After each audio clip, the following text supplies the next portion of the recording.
Good evening, it's your international booker boy, Kieran, and to start things off of the Booker Boy Book Club, I read Elif Willard's The War of the Poor, translated from the French by Mark Polizzotti. This is a slim book, 66 pages in total, about the life of Thomas Munzer. Now, well, is it? Historical fiction has a tendency to be big, chunky tomes. Think The Pillars of the Earth by Ken Follett, over 1,000 pages. Think Wolf Hall by Hilary Mantel, over 500. I don't think it would be absurd to say that all of Philippa Gregory's works surpass 250 pages. And yes, we're talking about novels there, not novellas, but I can't name a historical fiction that gets into the nitty-gritty in 66 pages. The War of the Poor is really changing the game here. I mentioned this is about Thomas Munzer, a Catholic reformer who believed that God should be sided with the poor and not with the rich. But it seemed as though the church was siding with the rich and leaving astray the poor. Even if you're not well read in the Bible, you can think of a few things of why Munzer believes that. Munzer wants to spread his message, and he is in the perfect place.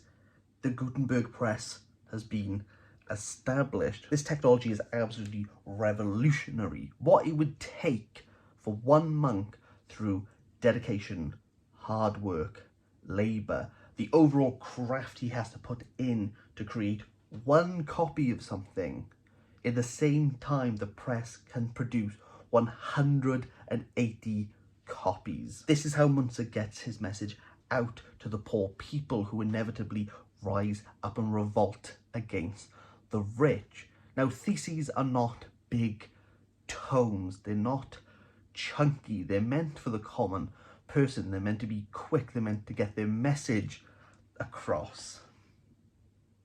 Willard's not writing a novel.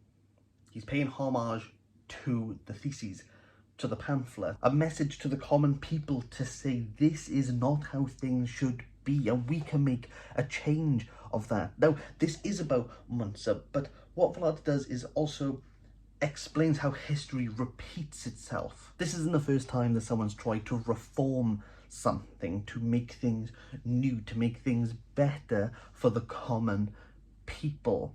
And yes, there is some repetition in here, but again, history repeats, and those repeating images, the repeated tragedies, the repeated deaths, the repeated absurdity almost, and how the rich people can win. Like, how do you get the English people revolting in Kent be suppressed by a 14-year-old king who's hiding away in the Tower of London? Surely in that case, the poor should have the power. The Reformation should have come earlier. It's a lot to think about, and I think what Willard's done really well here is that he's left those gaps. He doesn't explain the political turmoil. He doesn't give you the situation. There's a lot of questioning that you have to do. There's a lot of searching of information going, well, how did that work? Like, wait, hang on. So, like, what's going on in this present moment? Due to its briefness, it doesn't allow that. I think this could be akin maybe to like a Wikipedia article where you'll read something and go, well, hang on, like, this sounds a little bit interesting, or well, this doesn't sound right. Like, how does this all tie in? And you kind of have to go out and ask the questions. The history repeats, and maybe we already know the answers. Maybe we're just not looking hard enough. I think a perfect way to describe what this book is are the first two sentences of the chapter in Bohemia. And this wasn't the end of the story.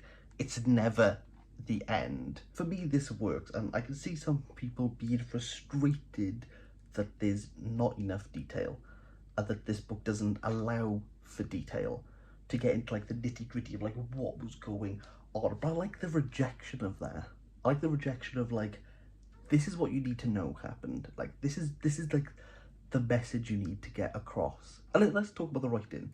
Some of this is quite formal. Other times it kind of moves into rhetoric. It moves into like colloquial phrases, or just like little side notes of, well, you weren't expecting that, were you? Or, well, what do you make of this? I like the fluidity and the use of language as we move through the different centuries, and how we're trying to grapple that, and how we're trying to make it like for the modern person, for the common man, us.